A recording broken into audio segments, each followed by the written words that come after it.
environnementale.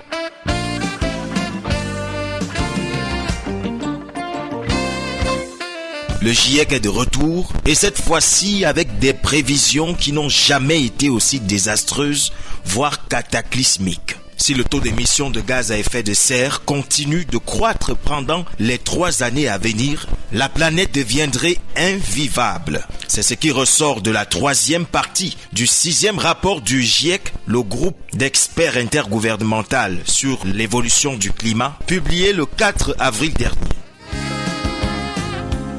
Environnemental, Boris Ngounou.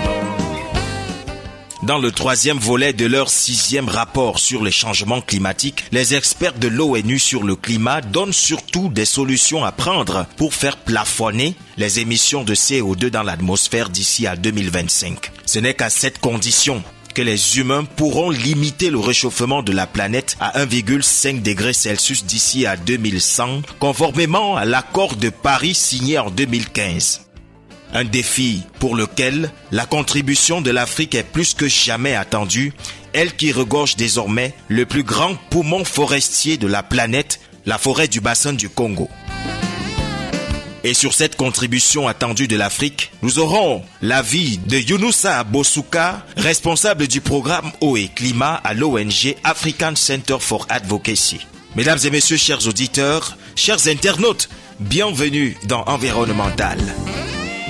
Environnemental, le plus grand magazine radiophonique de contribution à la protection de l'environnement. Environnemental, préservé aujourd'hui pour ceux de demain, ce que nous avons reçu de ceux qui ont vécu. C'est maintenant ou jamais. Il faut prendre et appliquer des mesures radicales face à l'urgence climatique. Selon le groupe d'experts intergouvernemental sur l'évolution du climat, GIEC en abrégé, l'humanité n'a plus que 3 ans pour agir afin de conserver un monde vivable. Il s'agit notamment de stopper la croissance du taux d'émission de gaz à effet de serre à travers le monde. Ainsi, les quantités de gaz émises par an doivent stagner ou alors chuter pendant les 3 années à venir si les dirigeants du monde veulent poursuivre leur quête vers le respect de l'objectif principal fixé par l'accord de Paris sur le climat, à savoir celle de limiter à 1,5 degré Celsius l'augmentation de la température à la surface de la Terre d'ici la fin du siècle en cours. Pour agir dans ce délai, un délai très court, les experts recommandent d'éliminer progressivement et de manière plus ambitieuse les combustibles fossiles, le pétrole en l'occurrence, qui est responsable des 2/3 des émissions de carbone qui réchauffent la planète depuis 1850.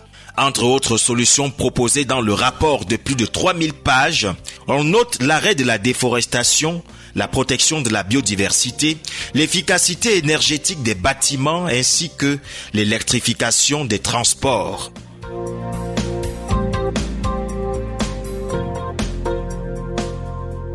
Selon le GIEC, l'humanité ne dispose donc que de 3 ans pour réduire les émissions de CO2 si l'on veut respecter l'objectif principal fixé lors de la COP21, à savoir limiter le réchauffement de la planète à 1,5 degré Celsius d'ici à 2100. N'est-ce pas un objectif trop demandé pour un continent comme l'Afrique, un continent où les États peinent encore à nourrir, soigner et éduquer les populations? Sur cette question, allons-y recueillir l'avis de Younoussa Bosouka, le responsable du programme Eau et Climat à l'ONG African Center for Advocacy. Oui, c'est trop demandé pour l'Afrique. La contribution de l'Afrique en termes d'émissions de CO2 à l'échelle mondiale est autour de 2 à 3%, ce qui est très insignifiant. Par contre, l'Afrique est le continent le plus vulnérable aux impacts du changement climatique. Elle connaît déjà des augmentations de température d'environ 0,7 degrés sur une grande partie du continent, avec des conséquences énormes, notamment la rareté des ressources en eau, les inondations et la famine. En plus de cela, on peut noter également des maladies hydriques qui se répandent sur l'étendue du continent. Ce rapport est très intéressant dans la mesure où il fait un état des lieux de l'actuel, mais également fait des projections sur l'avenir. Par contre, ce rapport ne situe pas les responsabilités des grands pollueurs. Ici, j'appelle les grands pollueurs notamment les pays comme la Chine, l'Inde, les États-Unis par exemple, mais également les industries pétrolières qui exploitent l'énergie fossile et contribuent énormément aux émissions de CO2 à l'échelle mondiale. Je dirais que l'Afrique a le droit de se développer. L'Afrique a le droit de s'industrialiser.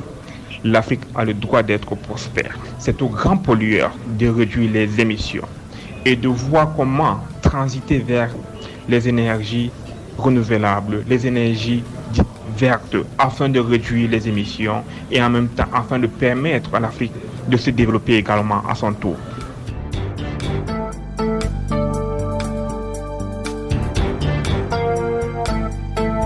Cela dit, dans quelle mesure l'Afrique pourra-t-elle contribuer au respect de la recommandation que vient de donner le GIEC, à savoir 3 ans pour faire plafonner les émissions de gaz à effet de serre à travers la planète? Younoussa Abosouka, une fois de plus. L'Afrique ne peut pas de manière unilatérale contribuer au respect des recommandations du GIEC. Il faut une coopération bilatérale ou multilatérale avec les pays développés ou industrialisés. Ceci va contribuer à un transfert de technologie pour permettre à l'Afrique de migrer de sa dépendance des énergies fossiles vers des énergies dites vertes, tout en maintenant ses ambitions d'être prospère et industrialisée. L'Afrique peut également continuer à préserver ses ressources forestières qui constituent un poumon important en termes d'absorption de CO2 à l'échelle planétaire et qui permet en même temps de maintenir l'équilibre climatique sur le continent africain. Et enfin, il y a un rapport publié par les organisations de la société civile en 2021 intitulé « La responsabilisation des grands pollueurs ». Ici, les grands pollueurs sont entre autres les États-Unis, la Chine, l'Inde, ainsi que les industries pétrolières. Donc, ce rapport demande le dédommagement des pays africains du fait des impacts négatifs qu'elles subissent et continuent de subir de la part des actions de ces grands pollueurs. Donc, il est d'abord important que l'Afrique soit dédommagée après de voir dans quelle mesure l'Afrique peut contribuer à l'équilibre climatique à l'échelle globale. C'était donc là les explications de Younoussa Abosouka, le responsable programme Eau et Climat à l'ONG African Center for Advocacy.